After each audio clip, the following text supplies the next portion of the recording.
Hello everyone, I hope all of you are doing well. NMR spectroscopy हम लोग study कर रहे हैं और एनएमआर स्पेक्ट्रोस्कोपी में प्रोटॉन एनएमआर फिनिश करने के बाद हमने कार्बन 13 एनएमआर स्टडी किया था।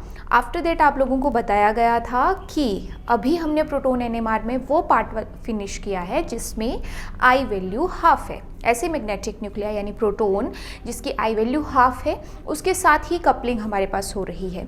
बट कुछ सिस्टम आपके पास ऐसा भी है जो क्वाड्रुपोलर न्यूक्लियाई के अंडर आता है। क्वाड्रुपोलर न्यूक्लियाई का मतलब जिनकी आई वैल्यू हाफ से ज़्यादा है। तो हाफ से ज़्यादा वाले जो न्यूक्लियाई रहेंगे उनकी कपलिंग कैसे होती है, मल्टीप्लिसिटी इंटेंसिटी रेशो पे क्या फ़र्क पड़ता है, वो हमारा आज का नेक्स्ट टॉपिक है। एंड आफ्टर दैट जो एक और क्वांटिटेटिव एनएमआर वाला फैक्टर रहता है, क्वांटिटेटिव एनएमआर यानी हम एनएमआर की हेल्प से क्वांटिटी भी फाइंड आउट कर सकते हैं, वो भी टॉपिक इसके बाद आज के लेक्चर में रहेगा। ठीक है, तो काफ़ी इंटरेस्टिंग टॉपिक है। स्टार्ट करते हैं हम पहले किसके साथ, proton NMR spectrum in presence of quadrupolar nuclei.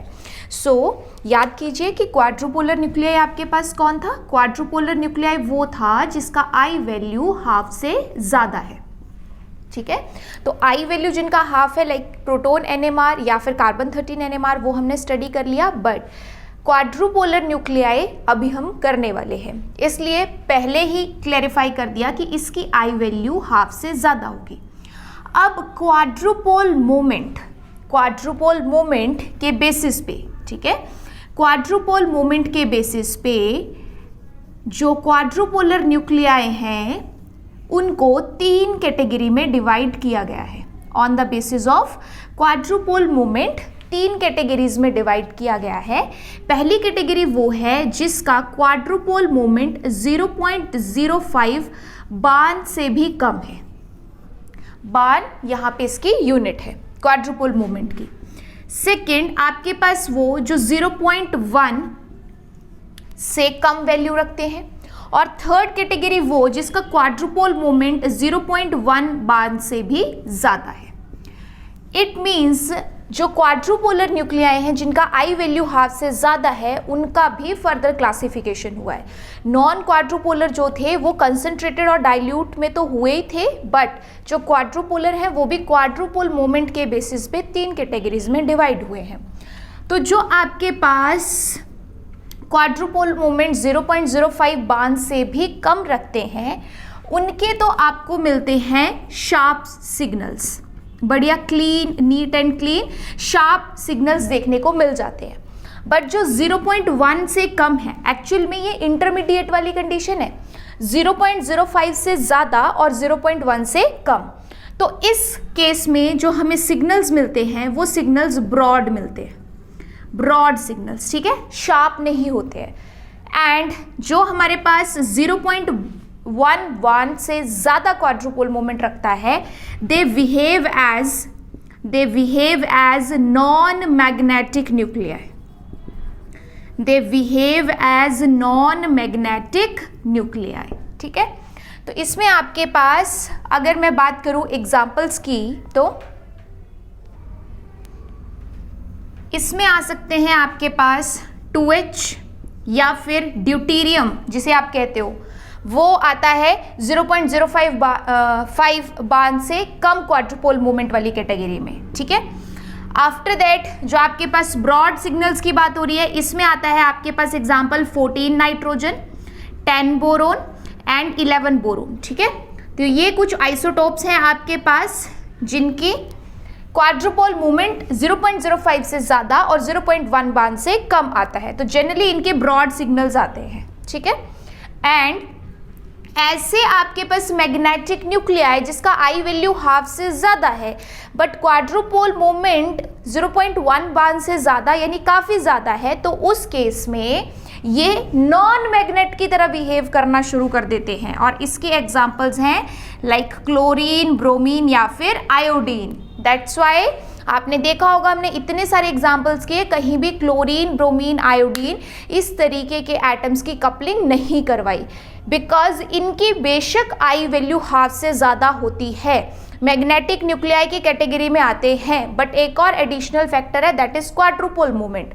वो क्वाड्रुपोल मूवमेंट इनका इतना ज़्यादा होता है कि ये नॉन मैग्नेटिक न्यूक्लियाई की तरह बिहेव करते हैं। That's why chlorine, bromine, iodine कहीं भी रहेगा तो उसके साथ कपलिंग हम नहीं करवाएंगे। ठीक है, तो यहाँ से हमें अब ये तो पता चल गया कि क्वाड्रोपोलर न्यूक्लियाई कितने कैटेगरीज के हैं।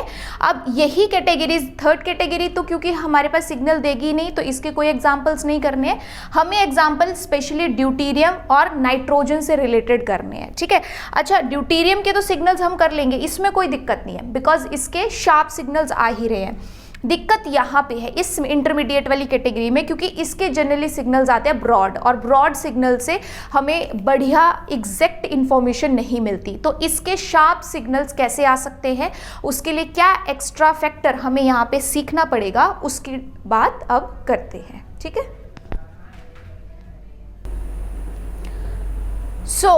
एग्जाम्पल हम ले रहे हैं यहाँ पे, एक अमोनिया है और एक अमोनियम आयन है।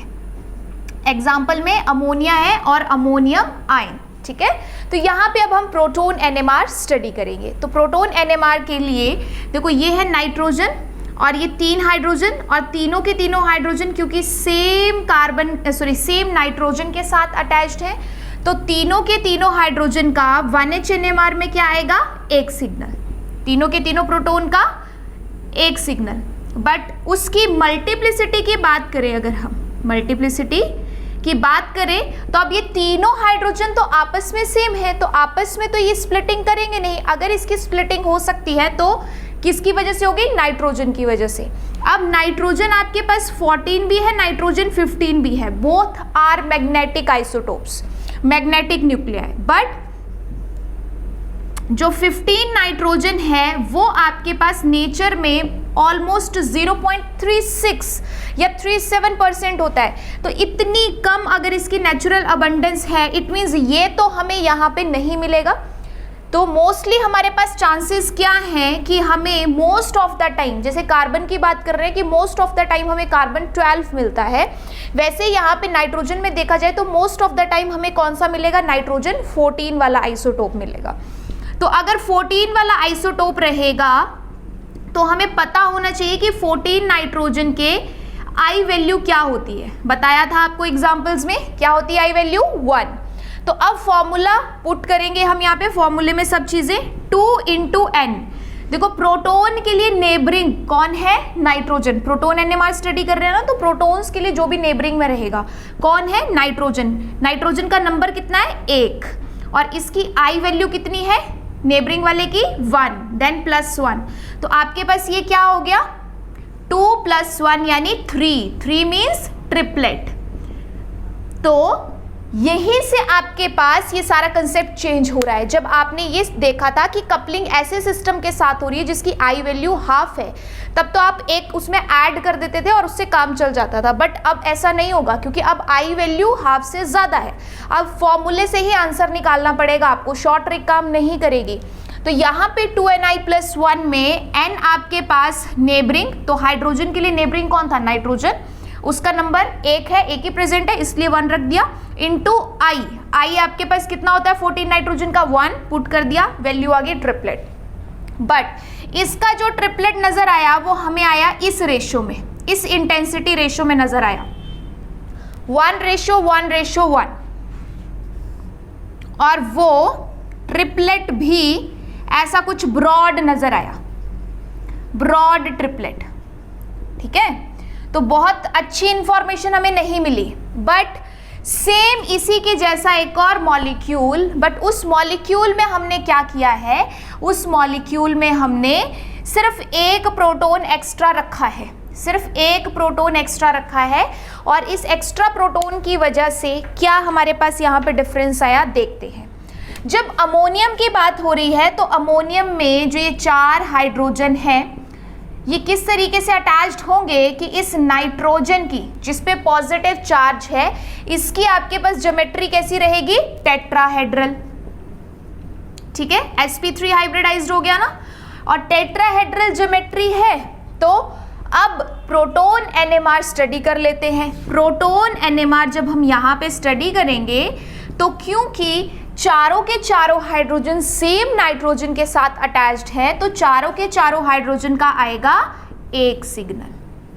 चारों के चारों हाइड्रोजन का आएगा एक सिग्नल। अब चारों के चारों हाइड्रोजन का अगर एक सिग्नल आ रहा है तो मल्टीप्लिसिटी की बात कर लेते हैं। अब इन चारों के चारों हाइड्रोजन को 2ni+1 में सेम वही कंडीशंस मिलेंगी जो यहाँ मिल रही थी। फर्क कितना था, यहाँ 3 हाइड्रोजन का एक सिग्नल, यहाँ चारों हाइड्रोजन का एक सिग्नल। बट मल्टीप्लिसिटी के लिए यहाँ भी नाइट्रोजन ही जिम्मेवार था, स्प्लिटिंग के लिए यहाँ भी नाइट्रोजन ही जिम्मेवार है। 2 × n, n मीन्स नेबरिंग, तो हाइड्रोजन के लिए नेबरिंग कौन, नाइट्रोजन, वो एक ही प्रेजेंट है। देन i, नाइट्रोजन 14 की i वैल्यू 1, देन +1 क्या आ गया 3। तो इट मीन्स यहाँ पे भी आपको प्रोटॉन NMR में क्या नजर आएगा, ट्रिपलेट। बट इसके ट्रिपलेट की अपीयरेंस में फर्क है तो इसकी भी इंटेंसिटी रेशो 1:1:1, बट जो इसका ट्रिपलेट नजर आया वो बिल्कुल शार्प था, ऐसा ट्रिपलेट नजर आया 1:1:1। यहाँ भी 1:1:1 ही है बट ब्रॉड है, और यहाँ पे बिल्कुल शार्प। तो ऐसा क्या डिफरेंस आया अमोनिया से अमोनियम में कि दोनों का प्रोटॉन NMR ही स्टडी किया, दोनों में मल्टीप्लिसिटी नाइट्रोजन की वजह से ही वेरी कर रही है, और दोनों में ट्रिपलेट ही आया, वो भी 1:1 में। फिर ये चेंज कहाँ से आया कि एक का शार्प सिग्नल और एक का ब्रॉड सिग्नल, ठीक है। तो जो क्वाड्रुपोलर न्यूक्लियाई होते हैं, स्पेशली जो इंटरमीडिएट कंडीशन बताई जहाँ पे क्वाड्रुपोल मोमेंट 0.05 बार से ज़्यादा और 0.1 बार से कम, इस इंटरमीडिएट वाली कंडीशन वाले न्यूक्लियाई मिलते हैं, तो उनके सिग्नल्स की अपीयरेंस ब्रॉड होगी या शार्प, ये डिपेंड करता है एक टर्म पे, और उस टर्म को आप कहते हैं EFG। उस टर्म को आप क्या कहते हैं, EFG means electric field gradient. क्या कहते हो, इलेक्ट्रिक फील्ड ग्रेडियंट। अब वो इलेक्ट्रिक फील्ड ग्रेडियंट क्या है,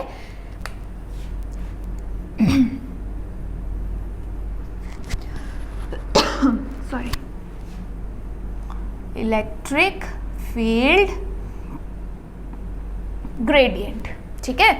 देखो इलेक्ट्रिक फील्ड से मतलब इलेक्ट्रॉनिक एनवायरनमेंट से है, इलेक्ट्रॉनिक डेंसिटी से है, और ग्रेडियंट मीन्स डिफरेंस, माइनस करने पे जो वैल्यू आती है डिफरेंस है या नहीं। यानी किसी भी सेंट्रल एटम के आसपास किसी मॉलिक्यूल में क्या इलेक्ट्रॉनिक एनवायरनमेंट सेम है, अगर सेम है तो मतलब ग्रेडियंट नहीं है, कोई डिफरेंस नहीं है, और अगर सेम नहीं है इट मीन्स ग्रेडियंट है, डिफरेंस है। तो जो अमोनिया है, क्योंकि अमोनिया में 3 हाइड्रोजन बॉन्ड बना रहे हैं but 4th side lone pair present है, इट मीन्स इसके चारों तरफ जो इलेक्ट्रिक फील्ड ग्रेडियंट है वो नॉन जीरो है। नॉन जीरो का मतलब कि डिफरेंस जीरो नहीं है, कुछ डिफरेंस प्रेजेंट है इलेक्ट्रॉन्स के एनवायरनमेंट में। क्यों?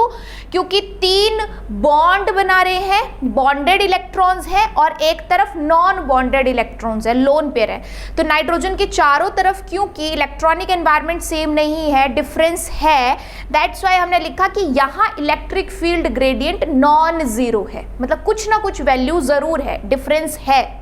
बट जब अमोनियम की बात हुई तो अमोनियम में ये चारों के चारों नाइट्रोजन, चारों के चारों हाइड्रोजन नाइट्रोजन के साथ अटैच्ड है, इट मीन्स इन चारों का इलेक्ट्रॉनिक एनवायरनमेंट सेम है। दूसरी बात, टेट्राहेड्रल ज्योमेट्री है, तो टेट्राहेड्रल ज्योमेट्री में जब सारे सब्स्टिट्यूएंट सेम रहते हैं तो आप किसी भी एंगल से देखो वो सेम नजर आता है। तो यहाँ पे यही कहना चाह रही हूँ कि इन चारों के चारों हाइड्रोजन का इलेक्ट्रॉनिक एनवायरनमेंट क्योंकि सेम है, दैट्स वाई यहाँ पे कोई भी इलेक्ट्रिक फील्ड ग्रेडियंट प्रेजेंट नहीं है, कोई भी डिफरेंस नहीं है। तो मैं इसे कह सकती हूँ कि यहाँ पे इलेक्ट्रिक फील्ड ग्रेडियंट की वैल्यू क्या है, 0, डिफरेंस नहीं है, सब बराबर है, इसलिए 0। तो ऐसा होने से क्या फर्क पड़ता है, जब आपके पास इलेक्ट्रिक फील्ड ग्रेडियंट 0 होगा, क्वाड्रुपोलर न्यूक्लियाई, वो भी इंटरमीडिएट टाइप के, स्पेशली इलेक्ट्रिक फील्ड ग्रेडियंट 0 होगा। 0 का मतलब कि चारों तरफ का एनवायरनमेंट बिल्कुल सेम होगा, तब आपके पास कैसे सिग्नल्स आएंगे, शार्प सिग्नल्स। कैसे सिग्नल्स आएंगे? Sharp signals. बट जब उसी मॉलिक्यूल में electric field gradient non zero होगा, नॉन जीरो का मतलब कि कुछ ना कुछ वैल्यू आएगी, और वो वैल्यू कब आएगी? जब उसके चारों तरफ का एनवायरनमेंट सेम नहीं है, कुछ ना कुछ डिफरेंस प्रेजेंट है। तो जब नॉन जीरो होगा तो उसके सिग्नल कैसे नजर आएंगे आपको? ब्रॉड। तो सबसे पहले आपने इस बात पे ही फोकस करना है कि क्वाड्रुपोलर न्यूक्लियाई की अपीयरेंस में क्या फर्क आ जाता है। तो जो फर्स्ट कैटेगरी है वो तो आपके पास शार्प सिग्नल्स देती है, बट सेकंड कैटेगरी नॉर्मली आपको ब्रॉड सिग्नल्स देती है। कब वो शार्प सिग्नल्स दे सकती है? जब उसके चारों तरफ का एनवायरनमेंट आप बिल्कुल इक्वल कर दो, यानी इलेक्ट्रिक फील्ड ग्रेडियंट जीरो कर दो, उस केस में वो शार्प सिग्नल्स दे सकती है। और साथ में जो इसकी इंटेंसिटी रेशियो है, अभी आप लोग सिर्फ नोट कीजिए, ये कैसे आई वो आपको नेक्स्ट बताया जाएगा। ट्रिपलेट की तीनों लाइंस की इंटेंसिटी रेशियो बराबर होती है। तो डिफरेंस क्रिएट हुआ ना, जब आपने 1H के साथ कपलिंग करवाई थी तब आई वैल्यू उसकी हाफ थी, तो ट्रिपलेट आता था 1:2:1 पास्कल ट्रायंगल के अकॉर्डिंग। अभी क्योंकि क्वाड्रुपोलर न्यूक्लियाई है, आई वैल्यू जिससे कपलिंग करा रहे हैं उसकी 1 है, हाफ से ज्यादा, तब इंटेंसिटी रेशियो अब अलग तरीके से आ रही है। साथ में मल्टीप्लिसिटी भी शॉर्ट ट्रिक से नहीं आएगी, फॉर्मूला पुट करना ही पड़ेगा। ठीक है, नेक्स्ट एग्जांपल्स करते हैं इसमें। सो नेक्स्ट अब आपने क्या करना है? प्रोटॉन NMR सिग्नल्स कैलकुलेट करने हैं इन तीनों एग्जाम्पल के लिए। इसे इंपॉर्टेंट या स्टार या हाईलाइट करके मार्क कर लीजिए, क्योंकि इस तरीके के क्वेश्चंस पूछे जाते हैं। ड्यूटीरियम स्पेशली, ड्यूटीरियम जब रहता है तो ये डायरेक्ट ऐसे ही क्वेश्चन पूछे जाते हैं। तो यही पॉसिबिलिटीज नॉर्मली देखने को मिलती है, या किसी भी मॉलिक्यूल में देख सकते हो कि एक ड्यूटीरियम हो सकता है, 2 हो सकते हैं या 3 हो सकते हैं। उस केस में प्रोटॉन NMR आपको कितने सिग्नल्स देगा? ठीक है, तो सबसे पहले तो हम बात करेंगे कि सिग्नल कितने आएंगे तीनों के तीनों मॉलिक्यूल में? 1, क्योंकि ये तीनों प्रोटॉन एक कार्बन के साथ अटैच्ड है तो तीनों एक सिग्नल देंगे। ठीक है, यहाँ पे 3 प्रोटॉन का एक सिग्नल, ये 2 प्रोटॉन सेम कार्बन के साथ अटैच्ड है तो दोनों प्रोटॉन का एक सिग्नल, ये 1 प्रोटॉन सेम कार्बन के साथ अटैच्ड है तो यहाँ पे तो कोई कंपटीशन ही नहीं है, तो इस एक हाइड्रोजन का एक ही सिग्नल। अब हमने ये बता दिया कि प्रोटॉन NMR में सिग्नल कितने आएंगे, बट उन सिग्नल की स्प्लिटिंग या उन सिग्नल की मल्टीप्लिसिटी डिपेंड करेगी उसके साथ अटैच्ड या उसके नेबर में अटैच्ड मैग्नेटिक न्यूक्लियाई की। अब वो मैग्नेटिक न्यूक्लियाई क्वाड्रुपोलर भी हो सकता है, नॉन क्वाड्रुपोलर भी हो सकता है। तो अगर तो वो नॉन क्वाड्रुपोलर है तो हम ऑलरेडी वो कर चुके हैं डिटेल में, बट अगर वो क्वाड्रुपोलर है, क्वाड्रुपोलर क्यों? क्योंकि ड्यूटीरियम की आई वैल्यू आपके पास क्या होती है? 1, इसे आप 2H से भी रिप्रेजेंट करते हो, तो ये क्वाड्रुपोलर न्यूक्लियाई है। तो क्वाड्रुपोलर न्यूक्लियाई के साथ जब कपलिंग करेगा 3 बॉन्ड डिस्टेंस के अंदर अंदर, तो उसकी स्प्लिटिंग डिपेंड करेगी कि इसकी आई वैल्यू क्या है, इसका नंबर कितना है। जैसे 2Ni+1 में हम लिखेंगे 2 × N, तो प्रोटॉन के लिए नेबरिंग कौन? ड्यूटीरियम। कितना है? 1। ड्यूटीरियम की आई वैल्यू 1, तो ये हो गया आपके पास 2 × 1 × 1 + 1 यानी 3, एंड 3 स्टैंड्स फॉर ट्रिपलेट। और अभी अभी आपको बताया था कि आई वैल्यू जिसकी 1 थी उसके ट्रिपलेट की इंटेंसिटी रेशियो क्या आ रही थी? 1:1:1। ठीक है, इसके बाद सेम चीज अब हम इस सिस्टम में करेंगे। 2Ni+1, 2 × N, N means neighbouring. Proton के लिए नेबरिंग कितने मैग्नेटिक न्यूक्लियाई है? अब 2। ड्यूटीरियम कितने हैं? अब 2, तो उसका नंबर पुट करना पड़ेगा 2। प्रोटॉन के लिए नेबरिंग में 2 है। इसकी आई वैल्यू कितनी होती है? अभी बताया ड्यूटीरियम की 1, तो ये आपके पास आ गया 2 × 2 × 1 + 1 यानी 5, and 5 stands for quintet.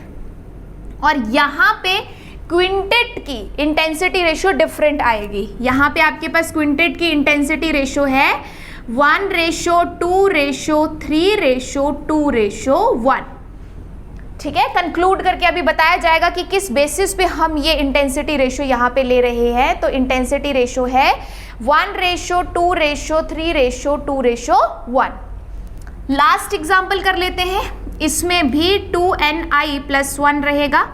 So 2 into N, N stands for neighbouring, proton NMR पढ़ रहे हैं हम, तो प्रोटोन के नेबर में इस वक्त कौन है, ड्यूटेरियम, मैग्नेटिक न्यूक्लियाई, कितना दिया है उसका नंबर 3, तो यहाँ पे क्या पुट करेंगे 3, आई वैल्यू ड्यूटेरियम की कितनी 1 + 1, तो क्या हो गया ये आपके पास 2 into 3 into 1 + 1 7, 7 stands for septet और हेप्टेट, और सेप्टेट की यहाँ पे इंटेंसिटी रेशियो होगी 1 3 6 7 6 3 1, 1 3 6 7 6 3 1, टोटल आपके पास 7 लाइंस भी होनी चाहिए, 7 हो रही है ना, यस, ठीक है।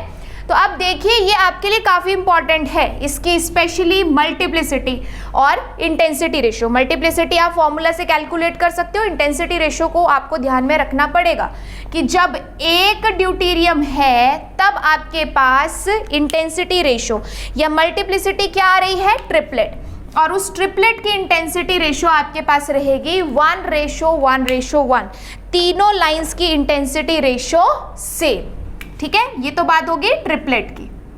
उसके बाद जब नेबर में 2 मैग्नेटिक न्यूक्लियाई प्रेजेंट है, फिर क्या आ रहा है, क्विंटेट, और क्विंटेट के लिए आपके पास रेशियो रहेगी 1 2 3, फिर 3 से वापस चलना है, 3 2 1, मतलब 3 2 बार नहीं है, एक ही बार है, 1 2 3 देन 2 1, तो टोटल 5 लाइंस भी होगी और इंटेंसिटी रेशियो भी आ गई। एंड जब नेबर में 3 क्वाड्रुपोलर न्यूक्लियाई है जिसका आई वैल्यू 1 है, तब हमारे पास मल्टीप्लिसिटी आ रही है 7 मीन्स सेप्टेट, और सेप्टेट के लिए जो इंटेंसिटी रेशियो है वो है 1 3 6 7 6 3 1, ठीक है। अब ये जो इंटेंसिटी रेशियो है ये आपके पास 2 क्लासेस में हम लोगों ने डिवाइड की है, और वो 2 क्लासेस को हम मानते हैं नॉन पास्कल ट्राइंगल इंटेंसिटीज। जो इससे पहले थी I = 12, उनको हम मानते थे पास्कल ट्राइंगल इंटेंसिटीज, इनको हम मानते हैं नॉन पास्कल ट्राइंगल इंटेंसिटीज। तो वो कैसे हम डिसाइड करेंगे वो अभी आप देखिए।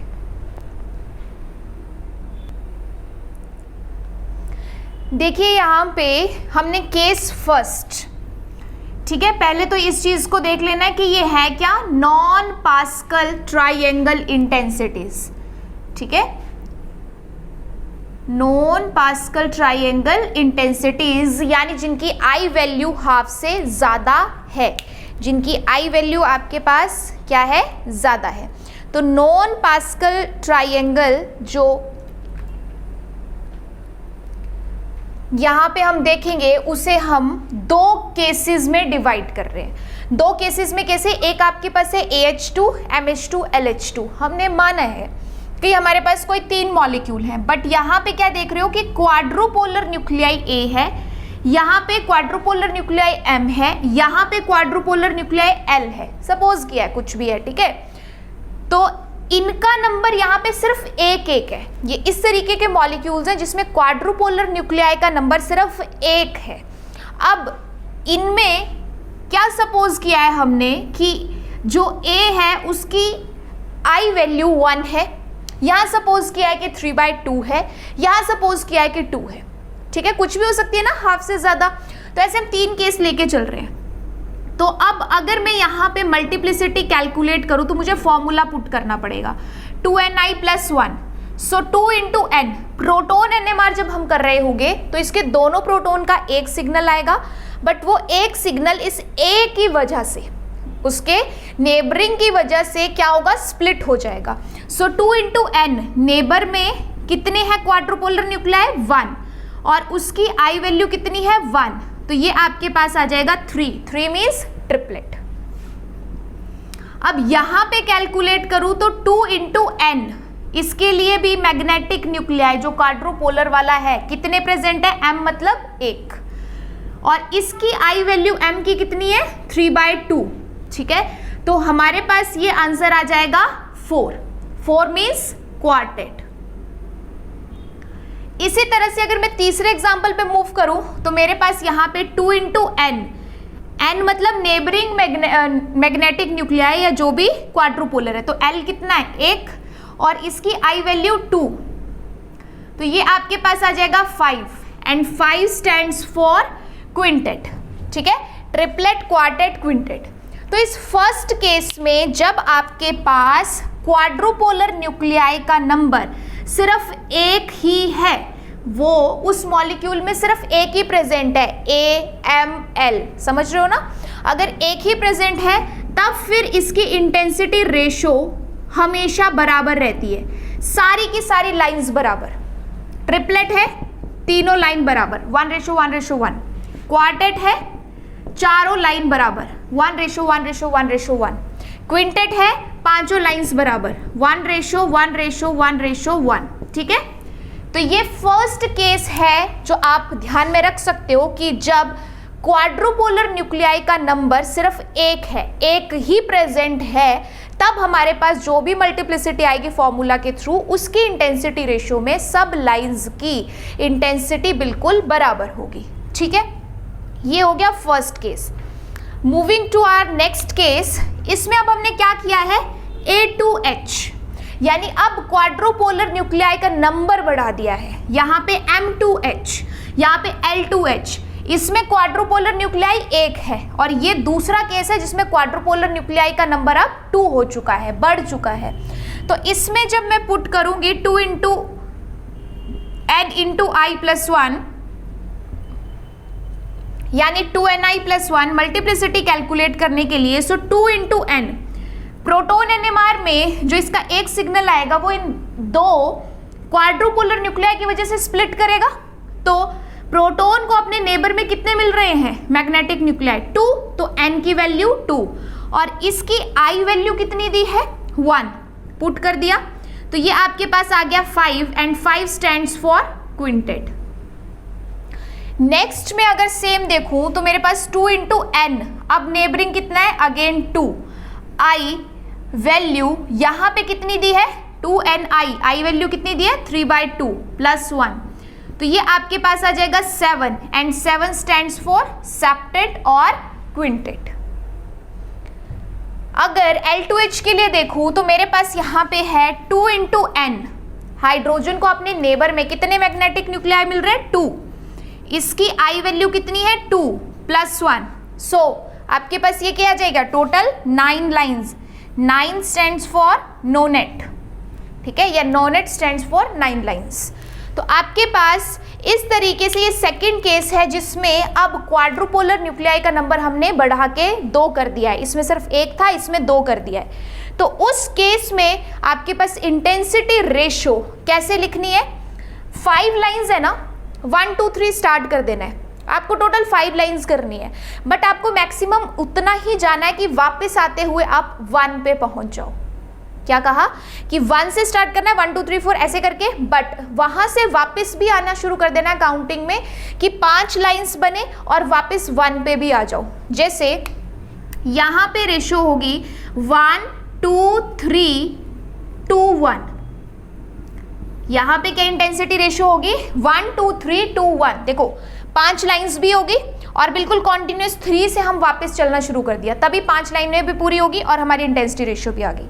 अब ऐसे अगर मुझे 7 लाइंस करनी होंगी तो मुझे मैक्सिमम कहाँ तक जाना पड़ेगा 4, 1:2:3:4, उसके बाद वापस 3:2:1।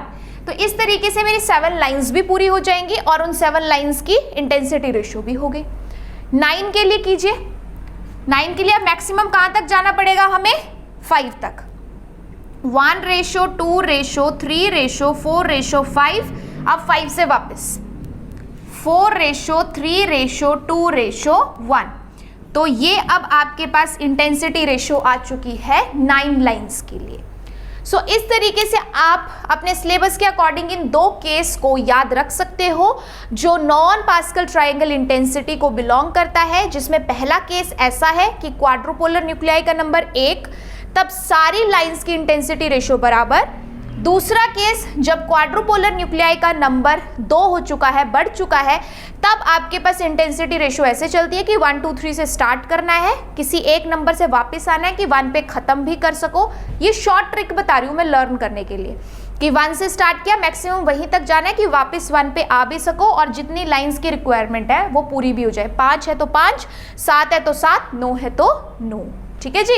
तो इस बात का खास ध्यान रखिएगा कि नॉन पास्कल ट्रायंगल या फिर क्वाड्रुपोलर न्यूक्लियाई जिसकी आई वैल्यू हाफ से ज़्यादा है, उसमें इंटेंसिटी रेशियो इस तरीके से देखनी है। जो पहले किया था वो आई वैल्यू हाफ के लिए था, तो उसमें इंटेंसिटी रेशियो पास्कल ट्रायंगल के अकॉर्डिंग देखनी है। ऑलराइट, सो नेक्स्ट अब हम एक प्रीवियस ईयर का क्वेश्चन देख रहे हैं कि क्वाड्रुपोलर न्यूक्लियाई से रिलेटेड क्वेश्चन आया हुआ था, बहुत सिंपल। क्या है? Proton NMR spectrum of HD would show. ठीक है, तो HD यहाँ पे ये मॉलिक्यूल की बात कर रहा है, HD व्यू की बात नहीं कर रहा है। ठीक है, HD आपके पास प्रोटॉन एनएमआर, जिन जिन चीज़ों पे मैं यहाँ पे अंडरलाइन कर रही हूँ उन पे फोकस करो कि प्रोटॉन एनएमआर की बात कर रहा है कि प्रोटॉन एनएमआर बताइए, मॉलिक्यूल है HD। तो सबसे पहले हम यही देखते हैं ना कि प्रोटॉन एनएमआर पढ़ रहे हैं, मतलब कितने टाइप के प्रोटॉन प्रेजेंट है। तो HD में सिर्फ एक ही प्रोटॉन प्रेजेंट है, तो एक ही सिग्नल आना चाहिए। तो अब हमारे पास यहाँ पे इन्होंने क्या किया है कि सिग्नल तो एक ही बताया है कि या तो सिंगलेट आ सकता है या डबलेट या ट्रिपलेट या ट्रिपलेट, सिग्नल एक ही बताया है। इट मीन इससे तो हमें आंसर नहीं मिला, तो फर्दर ये जो हमें यहाँ पे इन्होंने स्प्लिटिंग बताई है उससे आंसर मिलेगा। यानी हमें मल्टीप्लिसिटी 2ni+1 फॉर्मूला के थ्रू कैलकुलेट करनी पड़ेगी, उससे आंसर आएगा। सो 2 × n, n means neighbouring, proton को अपने नेबर में मैग्नेटिक न्यूक्लियाई या क्वाड्रुपोलर न्यूक्लियाई कितना मिल रहा है? 1। इसका आई वैल्यू क्या होता है? 1। सो आपके पास ये आ जाएगा 3। 3 stands for triplet. It means first option और सेकेंड ऑप्शन तो किसी भी हाल में नहीं है, बट अभी भी आपका आंसर नहीं आया है बिकॉज इसमें हमें इंटेंसिटी रेशो का भी पता होना चाहिए। तो अभी आपको बताया था कि क्योंकि इसकी आई वैल्यू 1 है तो ये नॉन पास्कल ट्रायंगल इंटेंसिटी को फॉलो करेगा, जिसमें आपके पास इंटेंसिटी रेशियो आएगी 1:1:1। ठीक है, क्योंकि 1:1 तब आती जब आई वैल्यू हाफ होती, पास्कल ट्रायंगल को फॉलो करता। तो ये भी ऑप्शन नहीं है। So the correct option is D, कि इसमें एक ट्रिपलेट आएगा जिसकी इंटेंसिटी रेशियो होगी 1:1:1, और वो इसी वजह से क्योंकि ये क्वाड्रुपोलर न्यूक्लियाई है, इसकी आई वैल्यू 1 होती है। सो बहुत सिंपल क्वेश्चन था। ठीक है, तो ऐसा ही क्वेश्चन आपसे पूछा जा सकता है क्वाड्रुपोलर न्यूक्लियाई वाले कंसेप्ट से। Alright, now moving to our next topic that is quantitative NMR. अभी क्वांटिटेटिव एनएमआर हमने यहाँ पे स्टार्ट किया है, तो इससे हमें क्या करवाना है? लेकिन जैसे आपको स्पेक्ट्रोस्कोपी के स्टार्टिंग में बताया था कि हम प्रोटॉन एनएमआर करेंगे, कार्बन 13 करेंगे, क्वाड्रुपोलर न्यूक्लियाई करेंगे, देन क्वांटिटेटिव एनएमआर भी करेंगे, क्योंकि क्वांटिटी से रिलेटेड भी क्वेश्चन बनता है, आता है आपके सिलेबस में। तो क्वांटिटेटिव एनएमआर हमें क्वांटिटी से रिलेटेड टर्म के बारे में बताने जा रहा है, ये तो क्लियर हो रहा होगा आपको। इट मीन्स एनएमआर सिर्फ हमें किसी मॉलिक्यूल के स्ट्रक्चर के बारे में इंफॉर्मेशन नहीं देता है, हमें क्वांटिटी के बारे में भी बता सकता है। तो क्वांटिटी के बारे में कैसे पता चलेगा? जो एरिया रेशियो ऑफ सिग्नल होती है, area ratio of signal proton NMR पे पढ़ा था आपने, सेकंड पैरामीटर, और वहाँ पे डिस्कस भी किया था कि अभी सिर्फ हम इसलिए यूज़ कर रहे हैं कि हर सेट के अंदर कितने प्रोटॉन्स हैं, बट इसके बाद हम इसे क्वांटिटेटिव एनएमआर में फिर से रिपीट करेंगे। तो वो चीज़ स्टार्ट हो चुकी है कि area ratio of signal is directly proportional to number of protons. इसका मतलब क्या है कि अगर आपके पास सपोज किसी सिग्नल की एरिया रेशो 1:3 आई है, 2 सिग्नल हैं और उन 2 सिग्नल्स की जो एरिया की रेशो है एक 1, तो उसका सिग्नल दूसरा 3 टाइम्स है, 1:3। तो इससे मुझे क्या क्या कंक्लूजन मिलता है कि जो 2 सेट बन रहे हैं वो एक प्रोटॉन का एक सिग्नल और दूसरा सिग्नल 3 प्रोटॉन की वजह से आ रहा है। अगर मैं इसे मल्टीप्लाई करूं 1 से, अगर मैं इसे मल्टीप्लाई करूं 2 से, इस एरिया रेशो को, तो मेरे पास एक सिग्नल 2 प्रोटॉन की वजह से, दूसरा सिग्नल 6 प्रोटॉन की वजह से भी हो सकता है। अगर इसी को मैं मल्टीप्लाई करूं 3 से, तो ये मेरे पास एक सिग्नल 3 प्रोटॉन की वजह से और दूसरा सिग्नल 9 प्रोटॉन की वजह से भी हो सकता है। इट मीन्स मैं यहाँ पे क्या बताना चाह रही हूँ कि आपको जो एरिया रेशियो सिग्नल की मिलती है वो डायरेक्टली हमें नंबर ऑफ प्रोटॉन्स के बारे में इंफॉर्मेशन देती है। बाकी हम अपने मॉलिक्यूलर फॉर्मूला से चेक करते हुए बताते हैं कि कौन सा सेट हमारे लिए सही है। अगर 4 प्रोटॉन वाला सेट सही है तो इसे हम मान के चलेंगे, अगर 8 प्रोटॉन वाला सेट सही है तो इसे मान के चलेंगे, अगर हमारे पास 12 प्रोटॉन वाला सेट हमें रिक्वायर्ड है तो हम इसे सही मान के चलेंगे। ठीक है, वो आपके पास ऑप्शन रहता है। बट ये क्लियर हो चुका है कि नंबर ऑफ प्रोटॉन्स अगर हमें पता करने हैं तो हम एरिया रेशियो से डायरेक्ट पता कर सकते हैं। अब इसी कंसेप्ट को यूज करते हुए जो इसके न्यूमेरिकल्स हमारे पास बनते हैं, 2 वैरायटी में बनेंगे, वो हम सॉल्व करेंगे दोनों टाइप्स में। टाइप्स आपके पास कैसे रहेगा कि एक मिक्सचर लिया है, अभी तक हम अलग अलग ही कंपाउंड्स को ले रहे थे, अब हम मिक्सचर की बात करेंगे। 2 अलग अलग कंपाउंड को सेम टेस्ट ट्यूब में डाल के एक मिक्सचर बनाएंगे। हमें उस मिक्सचर की कंपोजिशन पता है कि हमने एक 50% लिया, दूसरा भी 50, या एक 60 लिया, दूसरा 40, ऐसे हमने रेशो तैयार किया है। कंपोजिशन हमें पता है, बट हमें ये नहीं पता कि इसका स्पेक्ट्रम कैसा नजर आएगा, एरिया रेशो क्या होगी। ये एक क्वेश्चन बनता है कि कंपोजिशन गिवन है, एरिया रेशो और इंटेंसिटी आप बताओ। दूसरा क्वेश्चन बिल्कुल अपोजिट, आपको एरिया रेशो या इंटेंसिटी सिग्नल्स की दी गई है और उसकी कंपोजिशन बताओ। ठीक है, तो बहुत सिंपल आपके पास न्यूमेरिकल्स इस टॉपिक के अंडर बनते हैं। तो हम जो भी वैरायटी बनती है वो सारे हम यहाँ पे करेंगे। ठीक है, तो पहले क्वेश्चन के साथ स्टार्ट करते हैं हम यहाँ पे। देखिए क्वेश्चन है आपके पास, what will be the intensity ratio of 2 singlet obtained from a mixture of tertiary butyl chloride and methyl chloride in the equal amount। यानी एक मिक्सचर हम लोगों ने तैयार किया है जिसमें टर्शियरी ब्यूटाइल क्लोराइड लिया है, एज वेल दूसरा मिथाइल क्लोराइड लिया है इन इक्वल अमाउंट। अमाउंट जब मेंशन कर रहा है मीन्स वेट की बात कर रहा है, तो आप सपोज करके चल सकते हो, क्योंकि कुछ भी नहीं दिया है तो आप मान सकते हो कि 50 ग्राम, वेट की बात कर रहा है, 50 ग्राम अगर हमने टर्शियरी ब्यूटाइल क्लोराइड लिया है तो 50 ग्राम ही हमने मिथाइल क्लोराइड लिया, यानी टोटल 100 ग्राम का मिक्सचर रेडी किया है, 50 ग्राम ये 50 ग्राम ये सपोज कर लिया। तो इस लाइन का तो हमें इंफॉर्मेशन मिल गया कि इक्वल अमाउंट में लिया है, मान लिया, एक मिक्सचर तैयार किया है। अब कह रहा है कि आपको 2 सिंगलेट नजर आएंगे। 2 सिंगलेट कैसे, इसके 9 प्रोटॉन का एक सिंगलेट, इसके 3 प्रोटॉन का एक सिंगलेट, तो आपको 2 सिंगलेट नजर आएंगे। बट उन दोनों सिंगलेट की इंटेंसिटी रेशो क्या होगी? क्या दोनों सिंगलेट सेम इंटेंसिटी के होंगे, 1:1, 1:2, किस तरीके की इंटेंसिटी रेशो शो करेंगे, ये हमारे लिए क्वेश्चन है।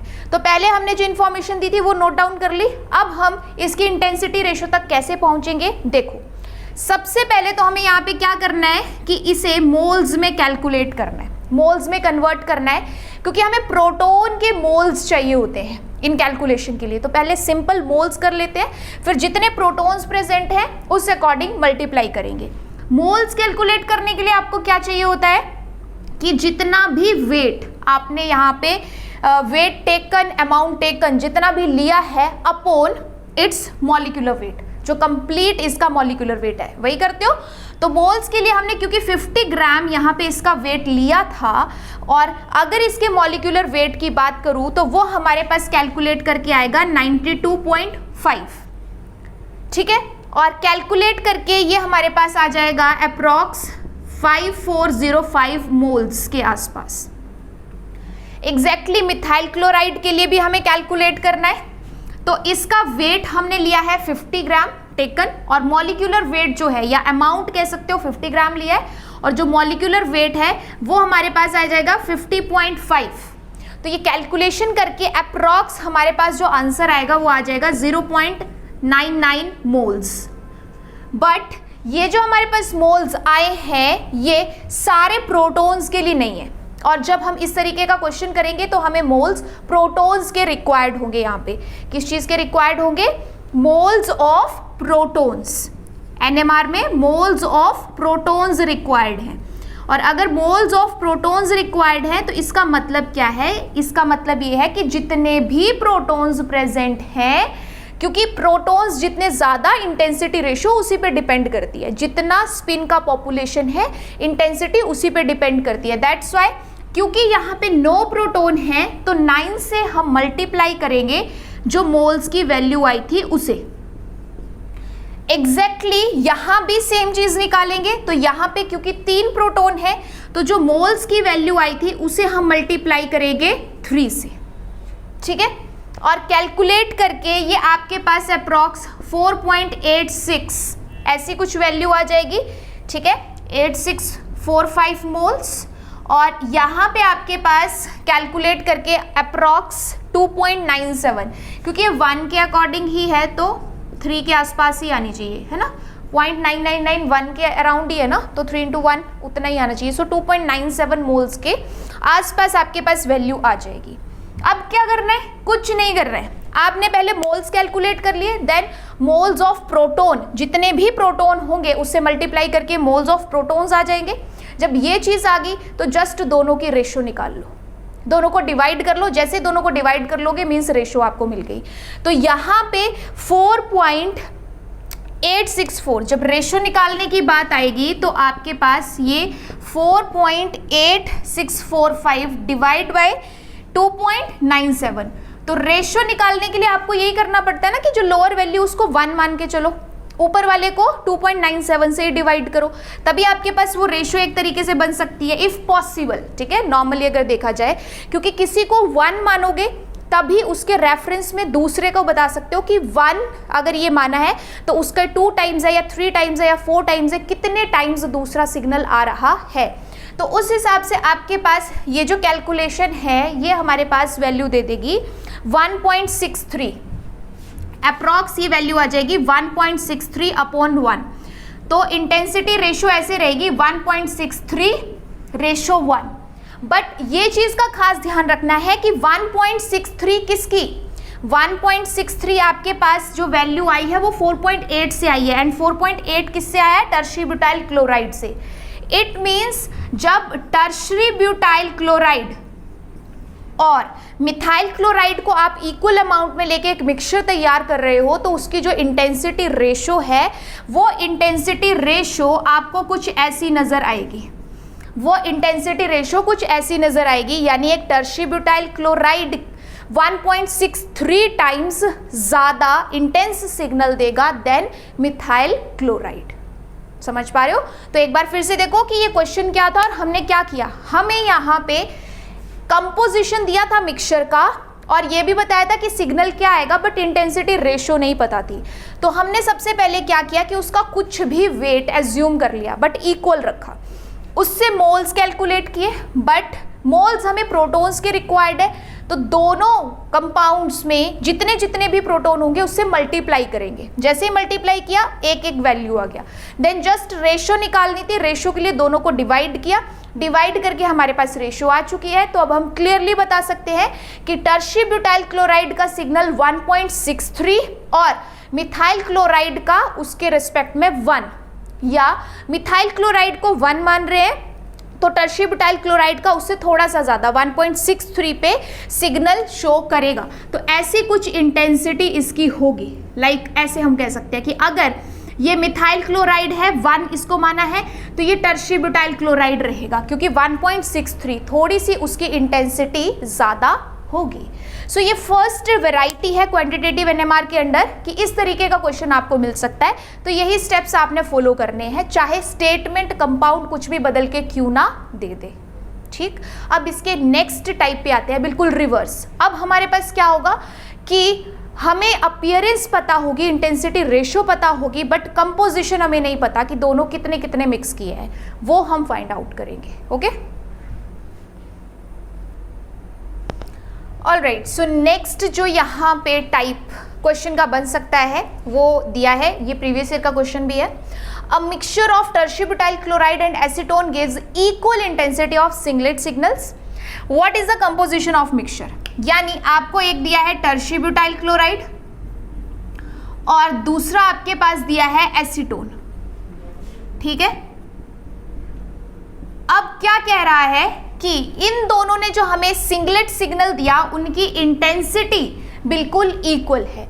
यानी आपके पास आप कह सकते हो कि इंटेंसिटी रेशो दोनों के सिग्नल की क्या है 1:1, इंटेंसिटी रेशो है 1:1, दोनों के सिग्नल की इंटेंसिटी बराबर।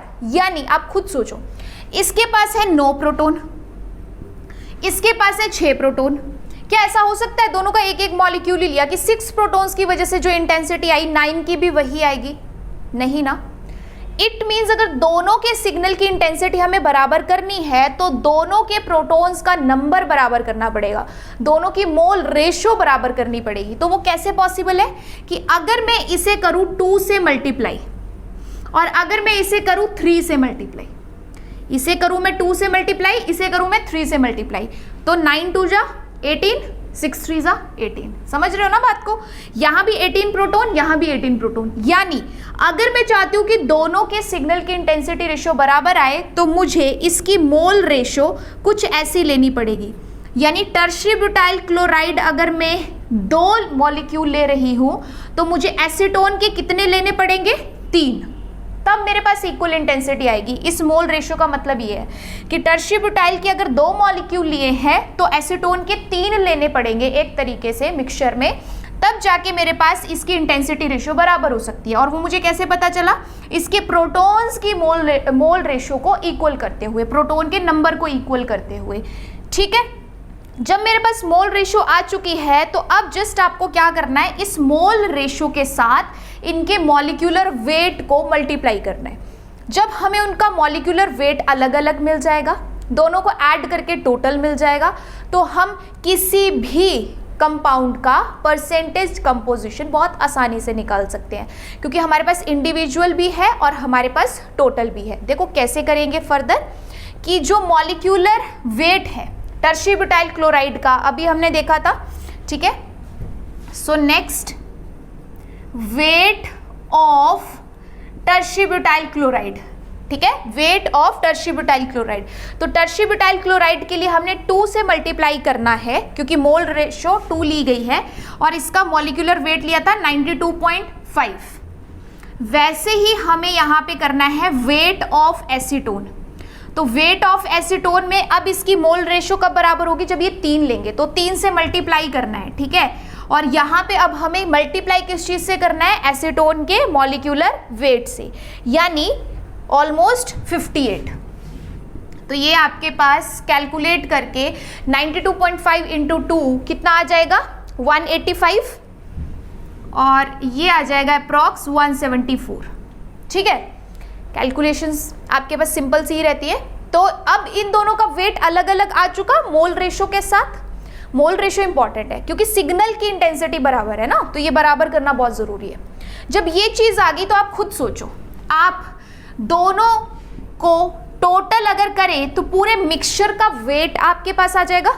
वेट की बात कर रहे हैं, 185 प्लस 174, तो आपके पास यहाँ पे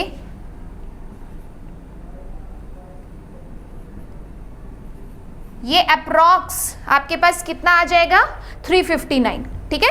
बट ये जो आया है ये वेट है, ग्राम्स में है, तो ये तो वेरी कर सकता है। तो हमें क्या करना है यहाँ पे कि वेट हमने टर्शियरी ब्यूटाइल क्लोराइड का मोल रेशो के साथ कर लिया, एसीटोन का कर लिया, और दोनों का टोटल मिक्सचर का भी हमें पता चल गया।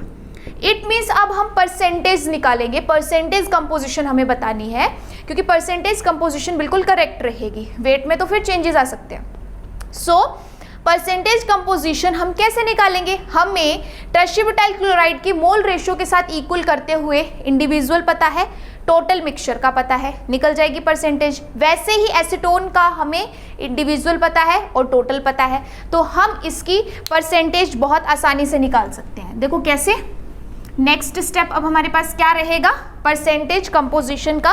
तो परसेंटेज कंपोजिशन जैसे आप सिंपली निकालते हो वैसे ही करना है। अगर मैं बात करूं यहाँ पे टर्शियरी ब्यूटाइल क्लोराइड के लिए, तो उसका है 185, टोटल है 359, इंटू 100 कीजिए कैलकुलेट, क्या आ रहा है।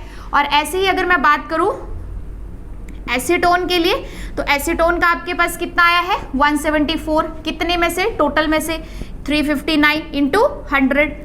तो अब आपके पास ये कैलकुलेट करके ऑलमोस्ट एसीटोन की वैल्यू आ जाएगी 48.46%, ठीक है, अप्रॉक्स कैलकुलेशन के अकॉर्डिंग, और ये आ जाएगी 51.53, ठीक है। कैलकुलेशंस चेक कर लीजिएगा एक बार। इस तरीके से हम किसी भी मिक्सचर की कंपोजिशन को बता सकते हैं। बस क्रॉस चेक करने के लिए इतना छोटा सा ध्यान रख लेना, एक छोटी सी बात का, कि इन दोनों का टोटल 100% ही हो। ऐसा नहीं कि 100 से ज़्यादा ही चले गए या 100 से कम चले गए, क्योंकि जब परसेंटेज की बात कर रहे हैं तो मिक्सचर में जितनी भी चीज़ें उनका टोटल 100 ही बनना चाहिए। दैट्स वाई परसेंटेज कंपोजिशन सबसे बेस्ट माना जाता है। जब आपसे कंपोजिशन पूछा जाता है तो वो ऑप्शन में भी परसेंटेज ही देता है। ऑलराइट, सो ये आपके पास क्वेश्चन आ चुका है, प्रीवियस ईयर में, इंपॉर्टेंट है। बट पहले जो हमने क्वेश्चन किया उसके अपोजिट है। इसमें हमें सिग्नल की अपीयरेंस दी थी, इंटेंसिटी रेशो दी थी, कंपोजिशन हमसे पूछी थी। इससे पहले जो हमने किया उसमें हमें कंपोजिशन दी थी और इंटेंसिटी पूछी थी। तो दोनों तरीके से आपको क्वेश्चन आना चाहिए। इसमें हमने क्या किया, हमने पहले देखा कि अगर इक्वल इंटेंसिटी है 1:1, तो हमें जो टर्शियरी ब्यूटाइल क्लोराइड और एसीटोन दिया गया है उसके प्रोटॉन्स की नंबर को इक्वल करना पड़ेगा, जिसके लिए हमने मोल रेशो निकाली। जब हमें वो मोल रेशो यहाँ पे मिल गई तो हमने उस मोल रेशो की हेल्प से दोनों कंपाउंड के मॉलिक्यूलर वेट को मल्टीप्लाई किया। अब हमारे पास दोनों का वेट आ चुका था, दोनों को ऐड किया तो हमारे पास टोटल मिक्सचर का भी आ चुका था। दैट्स वाई हम परसेंटेज कंपोजिशन अब बहुत आसानी से निकाल सकते थे। जो इंडिविजुअल है उसे टोटल से डिवाइड करो, मल्टीप्लाई बाय 100, और इस तरीके से हमने दोनों की कंपोजिशन कैलकुलेट कर ली। सो बहुत सिंपल टाइप का न्यूमेरिकल आपके पास क्वांटिटेटिव एनएमआर के अंडर आता है। जैसे अभी हमने देखा कि दो टाइप का हो सकता है, रेशो दी है, इंटेंसिटी रेशो दी है, कंपोजिशन पूछी है, या कंपोजिशन दी है, इंटेंसिटी रेशो पूछी है। सो दोनों मेथड्स को आपने, या दोनों न्यूमेरिकल्स के टाइप्स को आपने अच्छे से स्टेप बाय स्टेप क्लियर कर लेना है। चाहे स्टेटमेंट मॉलिक्यूल कंपाउंड क्यों ना वो चेंज करके दे दे, कैसा भी करके दे दे, एक बार पहचान गए कि दोनों में से कौन सा टाइप है तो उसके स्टेप्स को फॉलो करते हुए आप इन क्वेश्चंस को बहुत इजीली कर सकते हो। ठीक है, तो इस टाइप के क्वेश्चंस भी आपके सिलेबस में रहते हैं, डायरेक्ट पूछे जाते हैं, which comes under quantitative NMR spectrum या क्वांटिटेटिव एनएमआर। तो यहाँ पे अब आप देख पा रहे हो कि एनएमआर सिर्फ इतना ही नहीं है कि अगर आपको मॉलिक्यूलर स्ट्रक्चर जानना है तो वो बताएगा। एनएमआर के और भी एप्लीकेशंस हैं, जिसमें से एक इम्पॉर्टेंट एप्लीकेशन ये है कि वो एक मिक्सचर जो आपने लिया है जिसमें अलग अलग कंपाउंड्स हैं, उसका एनएमआर कंडक्ट करा रहे हो तो उसके कंपोजिशन को भी फाइंड आउट कर सकता है, या कंपोजिशन पता है तो उसके स्पेक्ट्रम और उसके इंटेंसिटी रेशो के बारे में भी जानकारी दे सकता है। ओके।